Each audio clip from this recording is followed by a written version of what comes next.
Well, at the ripe old age of 98 years old, Charlie Munger, sidekick to Warren Buffett at Berkshire Hathaway, continued to be as sharp as ever at the recent Berkshire Hathaway annual meeting. And one of the questions that Munger got, or one of the topics he was questioned on, was investing in China, something that Charlie Munger has done personally for many years, and also something he's been making headlines for much more over the past year or so since his company, the Daily Journal Corporation, made a big investment in Alibaba. The Alibaba investment at Daily Journal now represents about 10% of Daily Journal's market cap. And in his personal portfolio, Charlie Munger has talked before about the Munger family really only having 3 big investments. One of them is Berkshire Hathaway, one of them is Costco, and one of them is a big chunk of Lilu's fund, Himalaya Capital. And at the recent Berkshire annual meeting, Charlie Munger gave some fairly straightforward reasons why he is investing in China. So let's check out what Charlie had to say. And the reason that I invested in China is I could get so much better companies at so much lower prices, and I was willing to take a little political risk to get into the better companies at the lower prices. Other people might reach the opposite conclusion, and everybody is more worried about China now than they were 2 or 3 years ago. So that's just the way it is. So from that clip, we can see that the reasons that Munger is investing in China are reasonably straightforward. He thinks he can get better companies than he can in the US on average. He thinks he can get them at a cheaper price, again in China, than on average he can get them in the US. And he's willing to basically stomach a little bit of political risk to get the better, cheaper Chinese companies. Munger certainly made it clear that there are some political risks emerging that have really made investors nervous investing in China, but he also seemed to think that Chinese leaders have recently reversed course. So in this video, I really want to cover kind of 2 main areas. I want to dive into some of the numbers I've been able to find on the whole idea of being able to get better and cheaper companies in China versus what you can get in the US. We'll compare the Chinese stock market on average to the US stock market for price and also for basically business quality. And towards the end of the video, I also want to briefly talk through some of the recent kind of relaxed regulatory changes, which Charlie seems to think might be a switch in the right direction moving forward.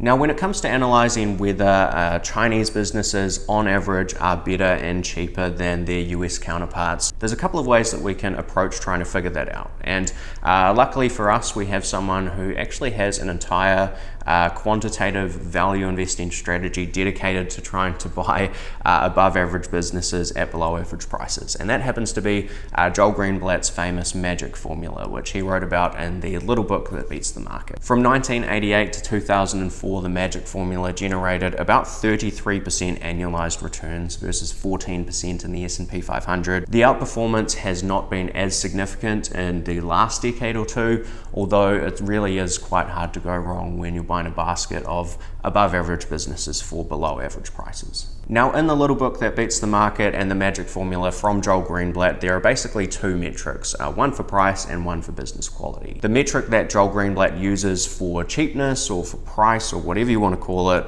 is basically an earnings yield, which is very simply the inverse of a PE ratio that many of you will be familiar with. So if you can buy a company for 10 times earnings, you simply invert that PE ratio and get an earnings yield of 1/10 or 10% in that case. In terms of business quality as a component of the magic formula, Joel Greenblatt again uses quite a straightforward metric, which is simply a return on invested capital. Now, this aligns very closely with what Warren Buffett would define as a good business.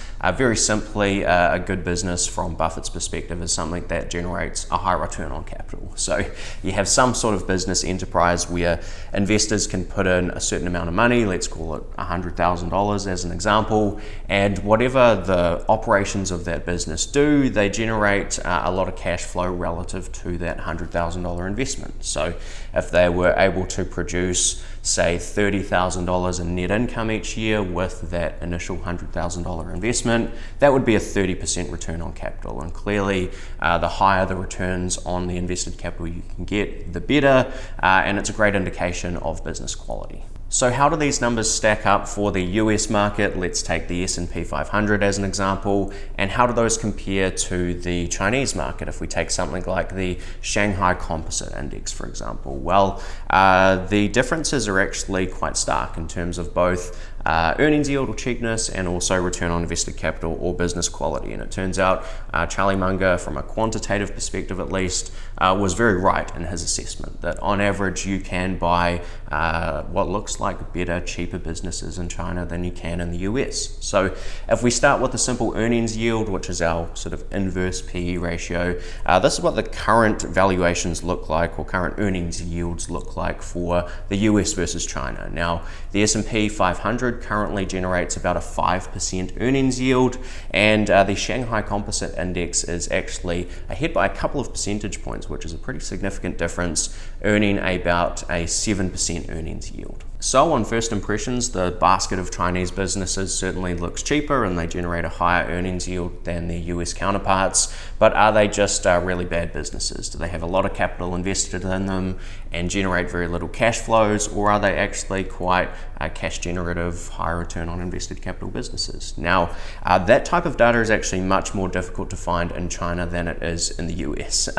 I was able to do it, but basically the way that I've approached this is for the S&P 500, it's reasonably straightforward to find an average return on invested capital. That bounces around a little bit kind of from year to year, but it seems to be stabilizing in and around 8% for the S&P 500. Now, like I say, that data is a little tougher to find for China for an entire index like the Shanghai Composite Index, but what I was able to do is basically just go through the 10 largest companies listed on that index and look at their returns on invested capital and kind of see how those businesses are performing. Now, this is going to include several companies you're probably familiar with, the likes of Tencent, Maotai, Alibaba, several of the large Chinese banks, and also companies like China Mobile and PetroChina. And together those 10 companies are so large that they account for about 20% or so of the entire stock market valuation on that Shanghai index anyway. And it looks like the average return on invested capital for the past 12 months for that basket of 10 companies is 13.4%. So pretty significant outperformance versus the US, who came in at 8%. So we really do have these better and cheaper businesses on a broad basket. Of course, this is going to vary a lot from business to business. There's certainly companies that will be cheaper and higher quality in the US versus certain companies in China. But on the whole, if you're just looking at the average public company in China, the numbers really do seem to stack up a lot better than their US counterparts. Now, one thing, of course, that the kind of current business performance for US businesses versus Chinese businesses doesn't really account for is what the future growth is likely to be. And interestingly, that is not actually a component at all of Joel Greenblatt's magic formula.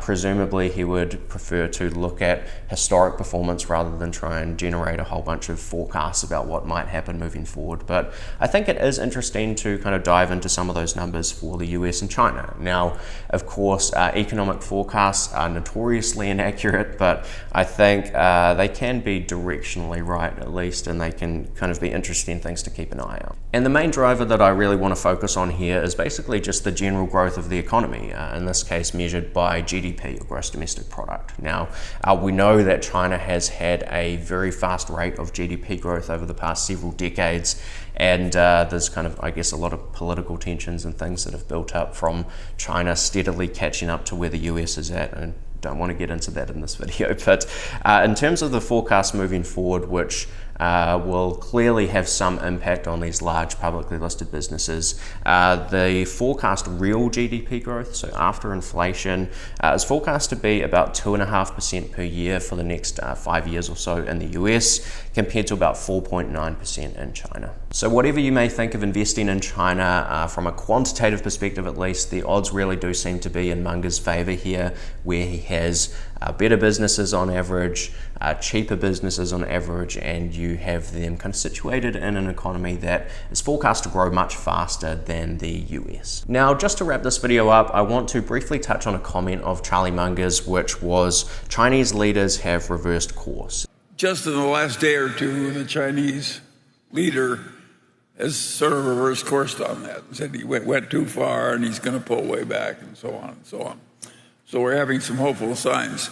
And we've seen some kind of regulatory news often come out of China, and it can have a huge impact on short-term price movements. Of course, over the very long term, the price of any stock or any investment, even outside of the stock market, is really going to be related to how much cash flow that particular asset generates. So it's really business performance that I think will drive things over the long term, but regulation can clearly have an impact on what those cash flows might be, or in the case of China, even perhaps the ability for international investors to own, stock in those Chinese businesses. And one of the issues that's been hanging over a few of these Chinese companies, like an Alibaba, is the potential threat of delisting from US stock exchanges. And although there's not a huge amount of detail in this update, it's definitely kind of a positive sign. And that's an article that recently came out that I'll put a screenshot of here and also leave a link down in the description if you want to check out the full thing.